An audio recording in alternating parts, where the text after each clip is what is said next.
1장 13절부터 20절까지 보시겠습니다. 13절부터 제가 읽겠습니다. 그가 우리를 흑암의 권세에서 건져내사 그의 사랑의 아들의 나라로 옮기셨으니 그 아들 안에서 우리가 속량 곧 죄사함을 얻었도다. 그는 보이지 아니하는 하나님의 형상이시요 모든 피조물보다 먼저 나신 이시니 만물이 그에게서 창조되되 하늘과 땅에서 보이는 것들과 보이지 않는 것들과 혹은 왕권들이나 주권들이나 통치자들이나 권세들이나 만물이 다 그로 말미암고 그를 위하여 창조되었고 또한 그가 만물보다 먼저 계시고 만물이 그 안에 함께 섰느니라. 그는 몸인 교회의 머리시라. 그가 근본이시요 죽은 자들 가운데서 먼저 나신 이시니 이는 친히 만물의 으뜸이 되려 하시며 아버지께서는 모든 충만으로 예수 안에 거하게 하시고 그의 십자가의 피로 화평을 이루사 만물 곧 땅에 있는 것들이나 하늘에 있는 것들이 그로 말미암아 자기와 화목하게 되기를 기뻐하심이라. 마지막까지 다 봐야 되지만 요만큼만 읽겠습니다. 이 13절부터 마지막 절까지는 만물의 주 되신 그리스도라는 제목을 붙여봤습니다. 골로새서의 주제는 그리스도의 주제권 인정입니다. 제자 훈련의 이 궁극적인 목적은 구원받은 거듭난 그리스도인이 그 삶 속에서 이 그리스도의 주제권 세워가는 것이 그것이 제자 훈련의 완성이고 목표입니다. 세월이 지나도 그것이 그 사람의 성숙을 증명할 수 있을까요? 우리는 예수님을 주님이라고 부릅니다. 예수 그리스도를 주로 고백합니다. 주로 또 그렇게 고백하고 그렇게 기도하고. 그러면 예수 그리스도는 어떤 의미에서 주인이실까요? 그리스도는 어떤 의미에서 주님이실까요? 그러면 우리는 어떤 믿음의 근거로 예수 그리스도를 주로 그렇게 고백하십니까? 어떤 믿음의 근거로? 골로새서의 핵심 주제는 그리스도의 주제권 인정입니다. 저는 골로새서의 이 다른 말씀들 참 중요하지만 특별히 이 주제권을 세워가는 건 정말 중요하다고 봐요. 햇불제 이번에 이런 게 실렸는데 왜 세례 요한은 죽었을까? 우리는 쉽게 그러잖아요. 헤로디아의 딸이 연석 가운데서 춤추다가 그 어머니가 헤롯이 내 나라 절반이라도 줄 테니까 무엇이든지 원해라 그랬을 때 그 어머니가 세례 요한의 목을 가져오라 해라. 그래서 세례 요한이 죽었다고 생각하지 않습니까? 진짜 그것이 전부일까요? 하나님께서 아브라함에게 이삭을 달라 하셨을 때 하나님은 이삭을 요구하셨지만 이삭을 죽이시지 않았습니다. 다니엘 사자굴 속에 들어갔지만 죽지 않았습니다. 베드로 옥에 갇혔지만 세례 요한은 죽었는데 헤롯이 다음날 자기 생일이니까 목 날리려고 했는데 베드로는 옥문이 열려서 나왔죠. 그런데 세례 요한은 왜 죽었어야 됐을까요? 어떤 분들의 자녀들은 참 잘 돼요. 시험만 보면 합격하고 또 잘 되는 것 같아요. 내 자녀들은 또 안 된다고 생각하는 경우 없습니까? 다른 분들의 기도는 잘 응답이 되는 것 같은데 내 기도는 왜 응답이 안 될까요? 어떤 분은 기도 가운데 병이 잘 낫기도 하는데 내 병은 왜 안 날까요? 그렇게 생각해 보신 적 없습니까? 하나님의 주권 인정은 실제적인 삶 가운데서 이 중동을 다녀온 분들의 간증을 듣는데 이슬람 사람들에게 그 한마디면 만사형통이라는 한 단어가 있대요.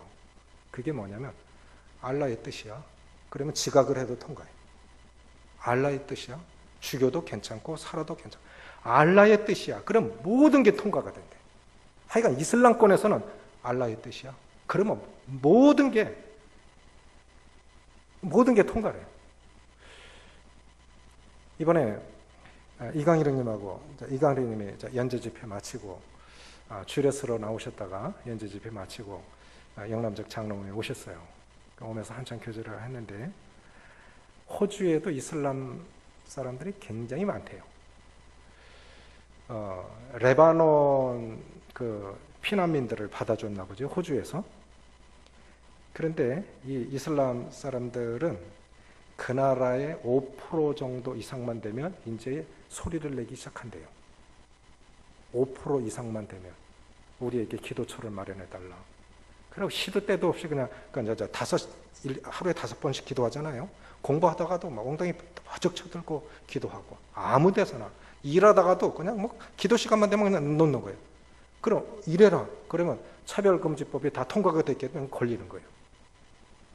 걸리는 거예요. 그러면 아주 그냥 골치 아파 죽겠대요. 그러다 하는 말이, 한 나라에 두 법이 있으니 어찌 되겠습니까? 이 사람들은 샤리법이라는 게 있어가지고 호주법이 관계가 없대요. 그런데 이강일님 하신 말씀이 있어요. 이슬람 사람들은요, 뼛속까지 이슬람입니다. 뼛속까지 이슬람입니다. 그런데 이번에 사천교회에서 영남적 장로님을 가졌는데, 그 강사가 누구냐면 인터콥 선교사가 오셨어요. 장로교 출신인데 이집트 이슬람 선교사가 오셔서 이슬람권에서 선교하시는 간증을 하셨어요. 주님 허락하셨다면 저에게도 한번 모셨으면 하는 그런 생각이 있어요. 모임에서 장로교 선교사를 모셨다는 게 대단하지 않습니까? 그만큼 열려 있다는 거예요. 우리 형님들이, 우리가 다 생각하기를 이슬람은 대적하고 경계해야 된다는데 안 그런 거예요. 안 그런 거예요. 이집트에 10% 기독교가 있는데 곱투교는 1300년 된 교회거든요. 근데 곱투교 포함해서 10%가 있는데 1300년 전부터 무슨 협약이 있었냐면, 그래 모여라. 그리고 경찰이 교회를 지켜준대요. 이집트에 한번 혁명이 일어났잖아요. 그래갖고 한 1, 2년 전에 일어났었잖아요. 그때 경찰이 교회를 지켜준대. 이슬람 사람들이 공격할까 봐. 그런데 협약이 있었는지 뭐냐면, 전도는 하지 마라. 니네들 모이는 건 괜찮은데 전도는 하지 마라. 그래서 이 선교사가 생각해, 이집트 사람들이 이 선교사를 통해서 깨닫는 게 뭐냐, 속았구나. 사탄이 그렇게 공격적으로 전도하지 못하게 그들은 사역자도 그렇고 장로들도 그렇고 성도들도 그렇고 전도를 해본 적이 없대요. 그냥 자자손손 믿으니까 늘어나는 거고 전도해서 들어오는 게 아니래요. 근데 전도하니까 되더라 이거죠. 갈급해 있고 그냥 복음을 전하니까 이슬람 사람들이 눈물을 흘리면서 받아들이고 굉장히 순수한데, 지금까지 한 번도 전도를 해본 적이 없기 때문에 그냥 전도하다가 목 잘릴까 봐 그렇게 겁내고 있었는데, 그들이 깨닫는 것들이 속았구나. 그래 모이는 거 이슬람 국가지만 너희들 모이는 건 괜찮은데 전도만 하지 말라. 거기 속았구나. 성경에서 그렇게 가르치고 계시지 않잖아요.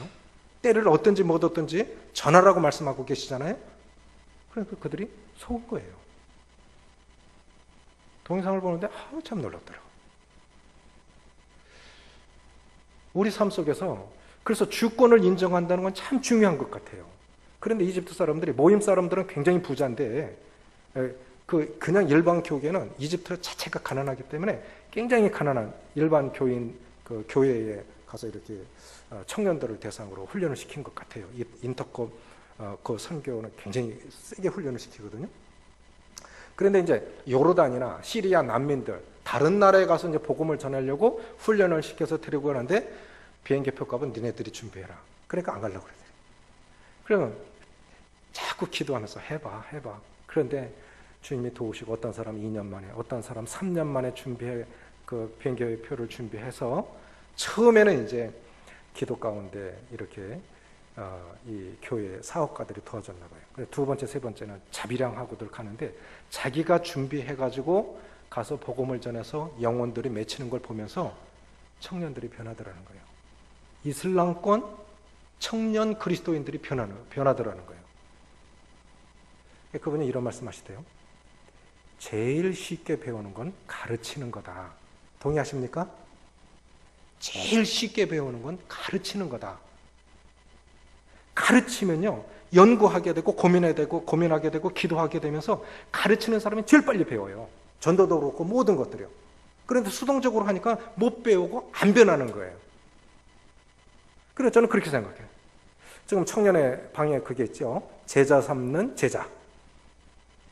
누군가는 제자 삼아서, 누군가는 후견인으로, 영적인 후견인으로, 아니면 영적인 멘토로 누군가는 키워가는 사람이 돼야 자기가 큽니다.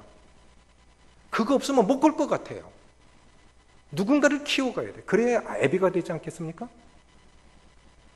여기서 이제 말씀하시는 게 있어요. 어떤 의미에서 주님이 우리의 주인이십니까? 주님을 주인으로 인정하지 않으니까 우리는 주님 말씀 순종 잘 안 합니다. 잘 안 돼요.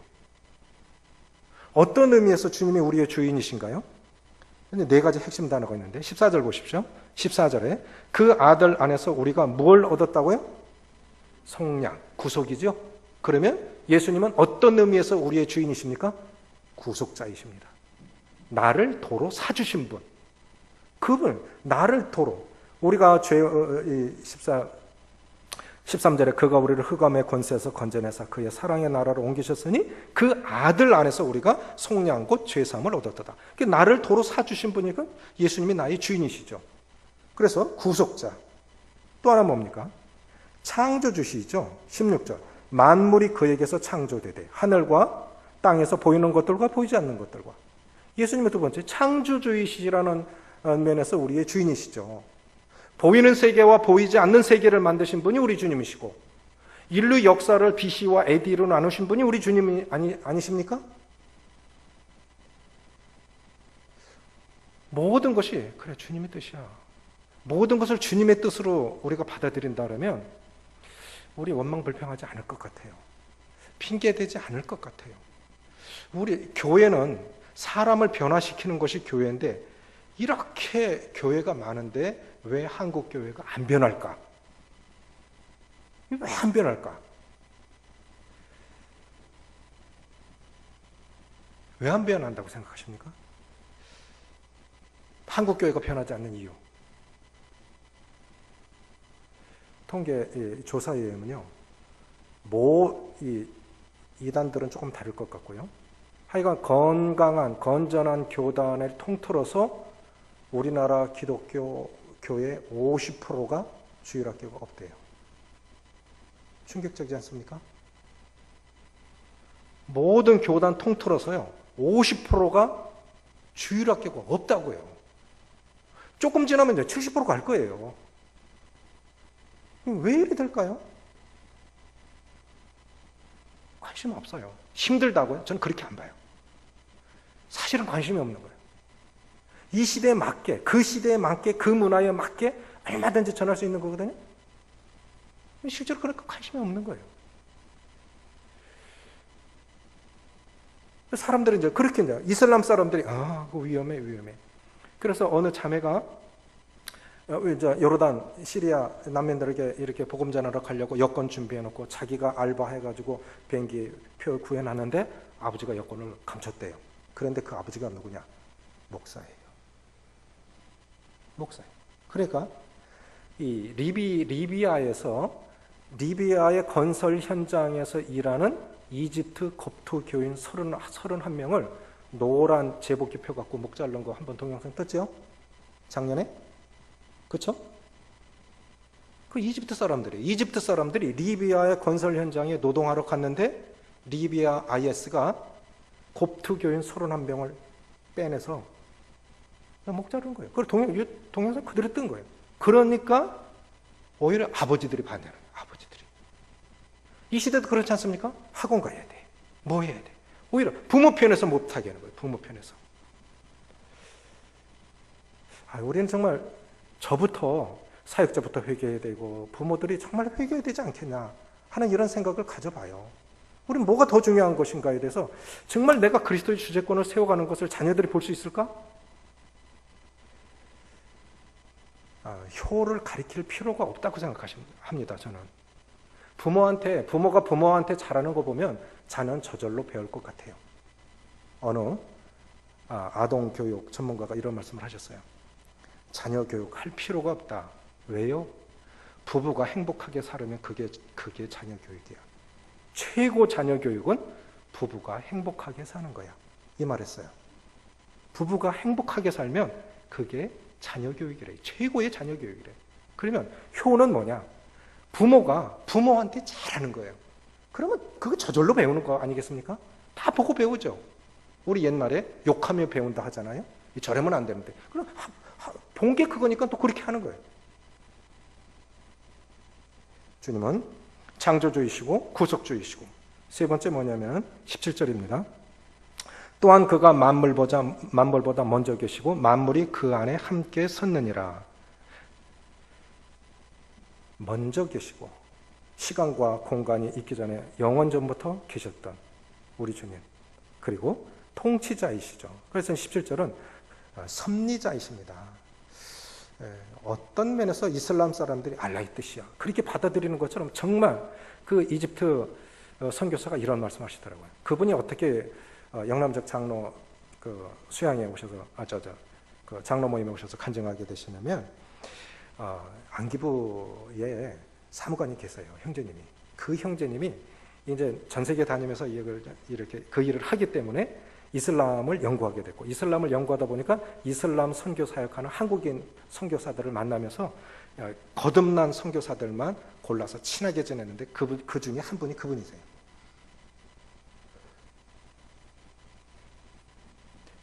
섭리. 근데 그분이 이런 말씀하시더라고요. 말씀 중에 어떤 면에서 이슬람하고 형제교회는 공통점이 있습니다. 그러더라고요. 그분이 형제교회를 잘 알아요. 이집트에 있는 형제교회도 알아요. 모임을 알아요. 그러면서 공통점이 있대요. 뭐냐? 이슬람도 꾸란이라고 그러잖아요. 그냥 꾸란대로 목 자르라는 게, 그게 진짜 이슬람 잘 믿는 사람은 목 자르는 거예요. 그 꾸란에 불신자는 목을 자르라 그렇게 나와 있기 때문에 진짜 잘 믿기 때문에 그 짓을 하는 거예요. 그러면 모임은 어떠냐?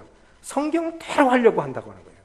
모임은 성경대로 하려고 해요. 그래서 이슬람하고 브레드리는 공통점이 있는데, 이슬람은 꾸란대로 하려고 그러고 브레드리는 성경대로 하려고 그러는 게 그게 공통점이 있다고 그러더라고요. 좋습니까? 자기가 경험한 게 그거예요. 자기는 장로교 출신이에요. 인터콥 통해서 파송됐는데, 거기서 이집트에 가서 경험해 보니까 형제교회는 그렇다는 거예요. 그러니까 성경대로 하려고 그런다.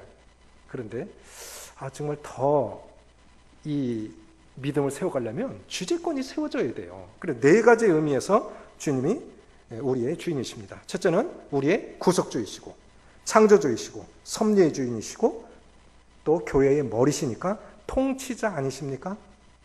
근데 이제 실제적인 면에 있어서 우리가 주님께서 말씀하시는 대로 순종하려고 그러면 우리는 주님을 많이 닮아가고, 우리를 통해서, 그래서 우리를 구원하시고 교회를 세우신 이유는 교회를 통해서 주님이 증거되시고 주님의 영광 받으셔야 하기 때문에 여전히 교회가 존재하고 있는 거 아니겠습니까? 우리 삶 가운데 아직도 복종이 되지 않는 것들은 무엇이 있을까요? 저는 그렇게 생각해요. 이 부분이 우리의 기도 제목으로 바뀌고 이것이 회개가 되어지지 않는다면 우리는 안 바뀐다고 봐요. 정말 안 바뀐다고 봐요. 안 바뀐 부분 많아요. 그런데 안 바뀌는 어떤 사각지대가 있어요. 거기 복종이 안 돼요. 주님이 그걸 보여주실 때 복종이 안 되는 것 같아요. 어쨌든 주님은 이 네 가지 점에서 우리의 주인이십니다. 그러면 이 그리스도의 주제권이 세워지면 그럼 어떻게 되냐? 21절부터 29절. 결국은 결과적으로 어떤 사람이 되냐면 쓰임받는 일꾼이 되어야 됩니다. 따라해 보십시오. 쓰임받는 일꾼이 되라. 왜 주제권을 세워야 됩니까? 그 이유가 무엇입니까? 쓰임받는 일꾼이 되어야 돼요. 그런데 주제권이 안 세워지면 일꾼으로 살아갈 수가 없어요. 주제권이 세워지지 않으면 일꾼이 될 수가 없다고요. 고집이 세면 안 돼요. 정말 고집이 세요. 예. 제 생각에 이해가 안 가지만 말씀하시니까 제가 해볼게요. 우리 어떤 면에서 정말 고집 센 사람들 아닙니까? 어떤 면에서? 근데 그런 고집들이 안 바뀌면 정말 힘들 것 같아요. 첫째는 쓰임받는 일꾼이 되기 위해서는 첫째는 복음의 소망에 대한 확신이 있어야 됩니다. 21절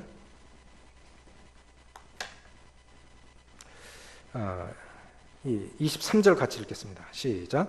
만일 너희가 믿음에 거하고 터 위에 굳게 서서 너희 들은 바 복음의 소망에서 흔들리지 아니하면 그리하리라. 이 복음은 천하 만민에게 전파된 바요. 나 바울은 무슨 일꾼이 되었다고요?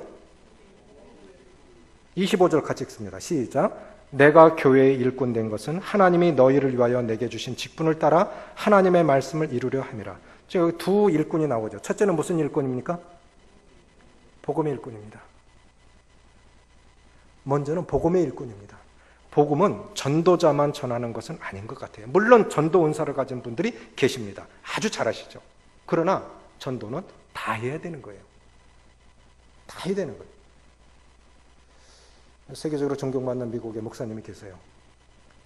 자막이 뜨니까 제가 한번 본 적이 있어요. 몇만 명 이상 모이는 교회니까 대단한 교회죠. 그런데 그분이 이런 거죠. 그분이 전도한 한 사람이 있어요. 다른 사람은 1년에 100명, 200명 전도하는 사람이었는데 그 목사님은 워낙 바쁜 사람이고 전도 연사는 없는 것 같아요. 근데 그분이 옆에 세탁소 운영하는 한국인에게 복음을 전해서 그분이 구원받았어요. 그러니까 사역자도 복음 전해야지요. 전해야 되죠. 저도 전합니다. 그리고 어쨌든 그러니까 다른 전도자들이 정말 힘써 전도하는 것보다도 자기가 공들여서 사랑 쏟아서 그래서 구원받는 그 한 사람 보면서 얼마나 기쁘겠습니까? 그렇지 않겠습니까? 더 애착이 가겠죠? 첫째는 복음의 일꾼이 돼야 돼요. 그런데 일꾼으로 살아가기 위해서는 세월이 지나면 일꾼이 됩니까? 세월이 지난다고 일꾼이 될까요? 저는 그렇게 보진 않아요. 일꾼은 훈련되지 않으면 일꾼이 안 된다고 봐요. 훈련이 안 되면. 그게 뭐냐면은 그 지역교회가 얼마나 좋은 훈련 학교입니까? 교회가 학교이고 훈련장이고 거기서 훈련되지 않고 거기서 양육되지 않으면 다른 곳에서 배울 수가 없어요. 교회에서 배우지 못하면 저는 못 배운다고 봐요. 교회에서 훈련되지 않으면 훈련 안 된다고 봐요. 여러분 이렇게 말씀해요. 다른 교회 가서 말씀 전하면 다 좋아하죠? 내 양 아니에요. 그러니까 적당히 거리 두고 이렇게 하면 다 좋아해요. 부딪힐 일도 없고 내 양 아니거든요. 그냥 한번 던져주면 잘 받아먹고 너무 좋아해요. 근데 안에서 해봐요? 힘든 거예요. 힘든 거예요. 거기서 깎이지 않으면 어려운 거예요. 첫째는 복음의 확신에서 초대교회 예배당이 있었습니까? AD 313년 콘스탄틴 황제가 기독교를 국교로 받아들이기 전까지는 예배당이라는 게 없었다고 그러죠. 가정에서 모였다고. 그런데 그들이 세상을 엎었다고요. 헤롯의 젖동생, 그리고 황제 가문도 제사장의 무리도 구원받았다고요. 그런데 우리는 지레 겁을 먹는 거죠. 저 사람 나보다 많이 배웠어. 나보다 높아. 나보다 잘났어. 나보다 똑똑해. 저 사람은 완고해. 저보다 그러니까 복음을 전할 사람 없는 거예요. 실제로 사람을 가장 많이 만나는 사람들은 직장인들입니다. 그렇지 않습니까? 그런데 이제 우리는 그런 복음 전하라고 하는 주님의 말씀이 복종이 안 되어지면 관심 없어요. 관심 없으면 주님 나타날 수가 없죠. 그렇지 않겠습니까? 기도하십시오. 나에게 이렇게 보여주시고 만나게 해주신 그분들 복음을 들을 수 있는 분들인데 어느 형편에서나 나는 복음의 일꾼이다. 복음의 일꾼이 결국은 교회의 일꾼이 됩니다. 그래서 세 가지인데 쓰임받는 일꾼이 되기 위해서는 복음의 소망에 대한 확신이 있어야 됩니다. 23절 같이 읽습니다. 시작. 만일 너희가 믿음에 거하고 터 위에 굳게 서서 너희 들은 바 복음의 소망에서 흔들리지 아니하면 그리하리라. 이 복음은 천하 만민에게 전파된 바요 나 바울은 이 복음의 일꾼이 되었노라. 복음만이 소망이라고 믿으십니까? 인생의 유일한 소망이라고 믿으십니까? 복음만이 소망이라고 믿으시면 안전하고 못 베길걸요? 복음만이 소망이라고 생각하시면. 두 번째, 사역의 목표에 대한 확신입니다. 25절입니다. 같이 읽겠습니다. 시작. 내가 교회의 일꾼 된 것은 하나님이 너희를 위하여 내게 주신 직분을 따라 하나님의 말씀을 이루려 함이라. 왜 교회의 일꾼이 된 거고 왜 직분을 받은 것입니까? 하나님의 말씀을 이루려 하기 위해서 그렇게 하신 거죠. 그래서 28, 29절 같이 읽습니다. 시작. 우리가 그를 전파하여 각 사람을 권하고 모든 지혜로 각 사람을 가르치면 각 사람을 그리스도 안에서 완전한 자로 세우려 함이니 이를 위하여 나도 내 속에서 능력으로 역사하는 이의 역사를 따라 힘을 다하여 수고하노라. 여기서 28절에서 계속 반복되는 단어가 하나 있죠. 각 사람입니다. 각 사람. 그래서 이렇게 생각해요. 숫자가 중요한 게 아니다. 숫자가 중요한 게 아니다. 지구촌 교회 어느 한 모치님을 오래전에 한번 배웠어요. 제 친구 소개로. 그 복음 전하라고 했는데 보니까 이분은 나한테 보험을 팔라고 하더라고요. 그래서 이제 멀리 했는데 복음에 관심이 없어요. 지구촌 교회 다니는데 구원도 없어요. 빌리 그람 목사가 하신 말씀 있어요. 수만 명씩 한 번 집회를 하면 수만 명씩 모이는데 그때 믿었다고 회심했다고 일어섰던 사람들 그들 중에서 5%만이라도 천국에서 봤으면 좋겠다. 5%만이라도 천국에서 봤으면 좋겠다. 그렇다 치고요. 우리 사람이 많은데 왜 교회가 이렇게 좀 더 많은 일을 해야 되는데 못할까요? 교회가 정말 할 일은 많아요. 일꾼들이 보면 할 일은 태산 같아요. 정말 할 일은 많아요. 그런데 일꾼이 없어요. 일꾼이 없어요. 사역자도 그렇고 장로들도 그렇고 느끼는 일꾼이 없어요. 일꾼. 정말 답답한 거예요. 일꾼이 없어요. 그게 뭡니까? 못 자란 거예요. 각 사람을, 중요한 건 뭐냐면은 각 사람을 10명이 있다고 한 명은 그냥 저렇게 장애자로 살아도 되는 겁니까? 다 건강해야 되는 거지? 그렇지 않습니까? 각 사람을 그리스도 안에서 완전한 자로, 성숙한 자로 세워야 그들이 다 하나님의 일꾼이 될 텐데 각 사람을 그리스도 안에서 세워가는데 우리는 처음에 만약에 제가요 사역하기 전에 제자훈련 배웠다면 저 사역이 이렇게 안 해요. 더디었어도 이렇게 안 할 것 같아요. 세월이 지나니까 이제 나무가 뻣뻣해져 갖고 못 바꿔요. 꺾어지거나 아니면 그냥 둘 중에 하나죠. 부드러울 때 바꿔줘야 되는데 그게 안 되는 거예요. 나이 먹고 세월 지나면서 제자 훈련한다는 건 정말 힘든 겁니다. 각 사람을. 그래서 우리의 이 주일학교부터 교육부서가 특별히 이런 사역의 목표에 대한 확신을 좀 가지셨으면 좋겠어요. 그래서 교회 체질이 점차적으로 이렇게 제자 훈련에 가는 그런 과정으로 바뀌었으면 좋겠습니다. 세 번째 뭐냐면 고난의 가치에 대한 확신입니다. 일꾼이 되려면 첫째 복음의 소망이 확실해야 되고 복음만이 사람을 변화시킬 수 있고 복음만이 희망이라는 확신. 두 번째는 사역의 목표에 대한 확신. 그저 구원받은 것이 아니라 한 사람 한 사람을 지금은 이제 전도자들의 복음 전할 뿐만 아니라 양육까지 하고 있으니까 참 감사해요. 어느 정도까지 초신자 양육을 해주시니까 참 좋습니다. 또 잘 자라고 있고요. 옛날 같으면 지금 22년이니까 한 230명은 침례 받았을걸요? 그런데 보면 없는 사람 많아요. 일꾼으로 쓰임받는 사람 그렇게 많잖아요. 못 기른 거예요. 제가 잘못한 거죠. 그래서 쓰임받는 일꾼이 되려면 복음의 소망에 대한 확신이 있어야 되고 사역의 목표에 대한 확신이 있어야 됩니다. 성숙해야 돼요. 훈련돼야 쓰임받을 수 있습니다. 세 번째 뭐냐면 고난의 가치에 대한 확신입니다. 24절 같이 읽습니다. 시작. 나는 이제 너희를 위하여 받는 괴로움을 기뻐하고 그리스도의 남은 고난을 그의 몸된 교회를 위하여 내 육체에 채우노라. 교회가 받는 고난을 그리스도가 받는 고난으로 비유하셨습니다. 에베소서입니까? 에베소서에는 여기서는 지금 주님의 교회의 머리로 나와 있지만 18절에 에베소서에는 이 교회를 가리켜 주님의 몸이라고 비유하고 계시죠. 그러니까 교회가 받는 고난을 주님의 고난으로 말씀하신 거예요. 그래 우리가 주님을 따라가면서 일하다 보면 참 어려움들이 있죠. 안 하고 싶죠. 그만하고 싶죠. 또 도망가고 싶죠.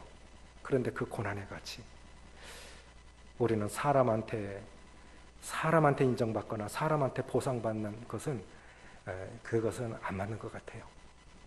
정말 일 잘하고도 마지막에 버림받는 게 일꾼이고 사도 바울 보십시오. 아시아에 있는 모든 사람들이 나를 버렸노라. 누가만 나와 함께 있느니라. 읽어보면 참 일꾼의 마지막이 그렇다면 참 서글프다. 주님만 바라봐야 되겠죠. 근데 일꾼들은 그런 각오로 살아야 될 것 같아요. 마지막 날에 목자장이 주실 보상을 바라보고 일꾼은 고생할 거 각오하고 비난받을 거 각오하고 그거 없이는 못하죠. 저는 지금 교회 장로님들이나 일꾼들이 그 일을 잘 감당해 주고 계시다고 생각이 되지는데 오늘 특별히 앞으로 이 제목에 대해서 계속 기도해 주셨으면 좋겠습니다.